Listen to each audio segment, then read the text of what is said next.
Andavo in cerca del cane e l'avevo dentro il motore della macchina. Una storia incredibile. Per ore sabato la famiglia Marchiori, residente a Torreglia nel Padovano, ha cercato Choco, una Jack Russell di 2 anni e mezzo, credendo che fosse scappata o che qualcuno l'avesse presa. Dopo circa 9 ore, la scoperta sconvolgente. La cagnolina era nel vano motore dell'auto. Ho preso la macchina e sono andato in giro per Torreglia, Lubigliano, poi sono tornato a casa, ho messo la macchina in garage e dopo nel pomeriggio ho cominciato di nuovo a cercarlo. Un 2 o 3 ore, ma sempre correndo piano. La proprietaria Ilaria è solita lasciare Choco dai genitori perché non resti sola a casa mentre lei è al lavoro e così ha fatto sabato.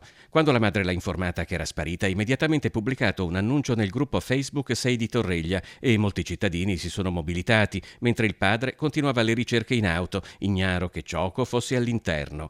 Dopo ore Ilaria, come ultimo tentativo, si è rivolta a un esperto. Ciocco ha battuto tutti i record che deteniamo. Alle 18:30, quando sono arrivato a Torreglia a casa del papà di Ilaria, mi sono trovato una situazione in linea con tutte le ricerche effettuate in questi anni. Abbiamo iniziato una prima bonifica aerea, nel mentre è arrivata la figlia di Ilaria e abbiamo sentito un abbaio.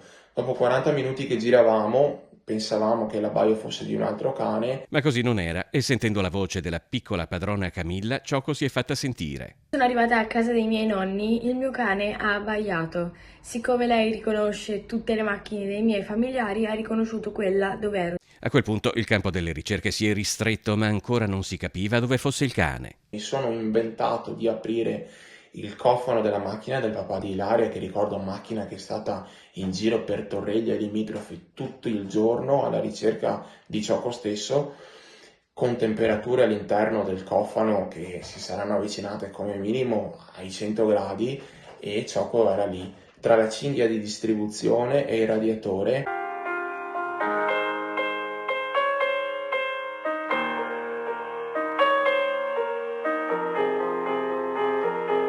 Smontando alcune parti meccaniche, in 3 sono riusciti ad estrarre Choco, che era provata ma illesa sotto gli occhi increduli dei presenti. Pensavo non ce l'avessi proprio fatta, ma quando ho visto che stava bene, che veniva verso di me, ho avuto una gioia immensa per lei, perché io non so come farei senza la sua presenza nella mia casa.